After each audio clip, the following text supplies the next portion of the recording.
we've got our our brother Davon or D Marquis Hall here to lead us today. And I met. Thank you, Alex. Thank you for inviting me. There was so much in this scripture, in this passage, that I had to study. I had to study hard for 18 through 25 in Romans 8. And I'm grateful that I have the opportunity to share everything that I've learned with you guys, everything that I've been able to impart into this video. And we're going to talk about it. It's going to be interactive, and I'm excited about it. I tried to get ready because I knew I was going to be on camera. I tried to shave my mustache. I ended up shaving my mustache, so I won't shave my beard. Girl I was talking to one time, I shaved my beard, and she called me Vivica A. Fox. So I'm not shaving. I shaved my beard, and she called me Vivica A. Fox. So I'm not shaving my beard probably ever again. I'm not Vivica A. Fox. So let me share my screen real quick. Don't everybody jump all at once. I'll start. Oh, good, Lars. For I consider that the sufferings of this present time are not worthy to be compared with the glory which shall be revealed in us.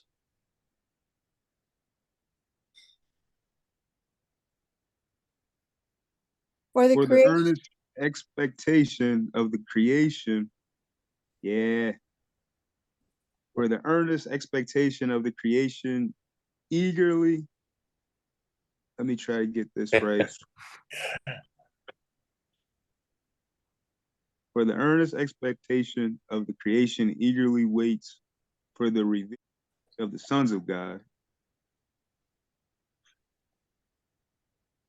For the creation was subjected to frustration, not by its own choice, but by the will of the one who subjected it, in hope that the creation itself will be liberated from its bondage to decay and brought into the freedom and glory of the children of God. Fantastic. That was so amazing, dealing with everything that you're dealing with right now, dealing with this struggle through this video. You have technology on your end. Futility is when technology doesn't work, when we don't work, when things don't work out the way that they're supposed to work, when we feel like it's just not going to work. It's futile. We feel like fighting is futile sometimes when it's just we're up against the masses, we're up against these powers and principalities, we're up against this evil, these rulers of this world's darkness. We don't feel like there's anything we can do together. I don't believe that there's anything that we can't do when we fight together, when we stand together. I gotta figure this technology thing out, though. Somebody can take this. You're gonna have some time since I paused it. Now,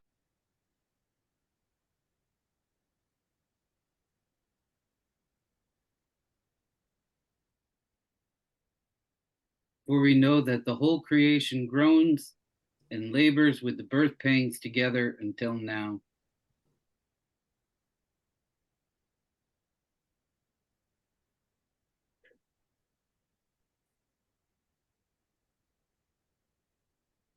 not only that, but we also, who have the first fruits of the Spirit, even we ourselves groan within ourselves, eagerly awaiting.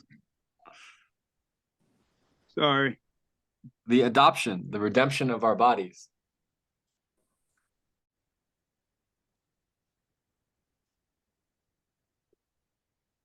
For we know that the whole creation groans and labors with birth pangs together until now.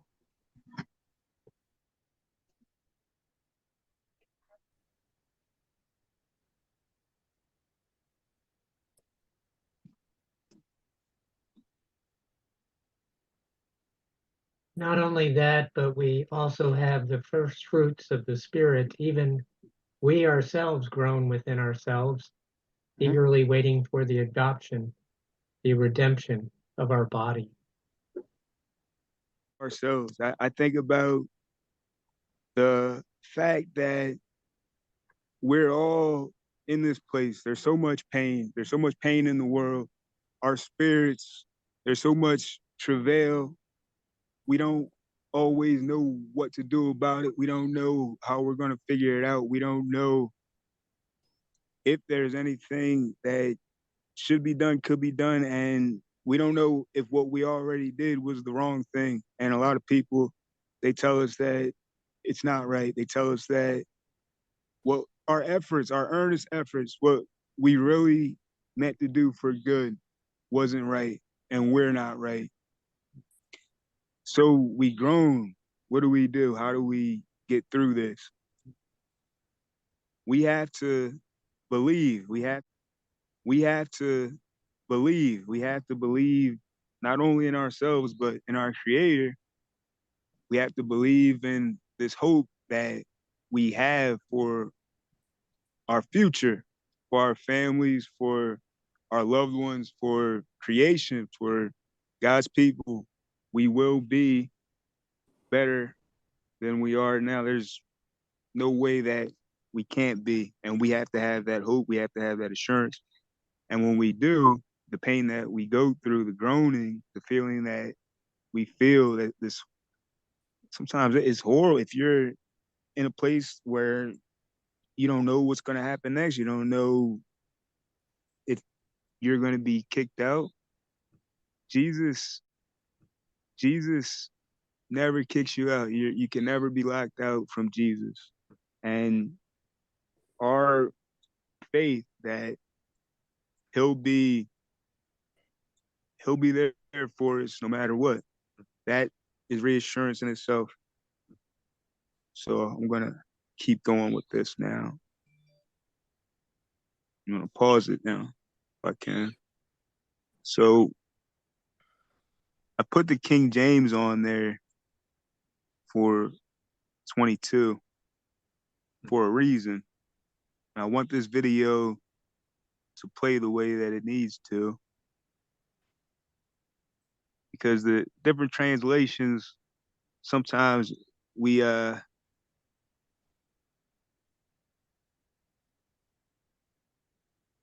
eagerly waiting. Anyone can read this. I think we got this one. What's the next one? Yeah. This is the one. Anyone can read this one. Second to last. We're almost done. We're only going to 25. For we were saved in this hope, but hope that is seen is not hope. For why does one still hope for what he sees?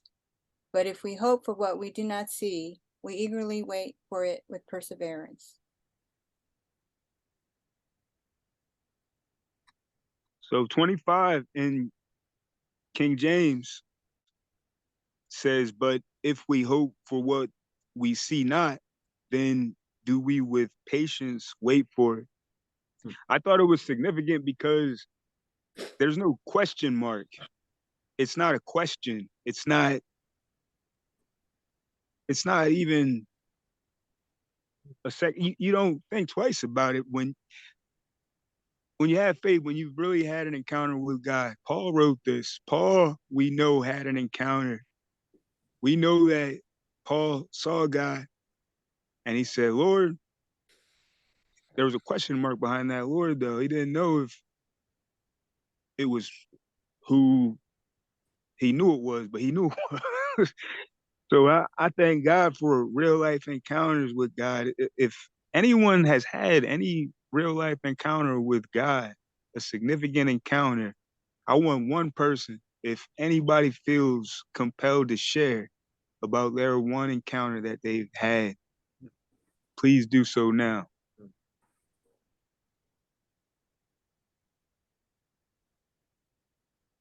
Because I'm going to share. I'm not going to be afraid to tell. Yeah, tell us, please. God is so good every day, in every way, every moment. If I started, I wouldn't be able to stop. If I went on, I would keep going on. So this is the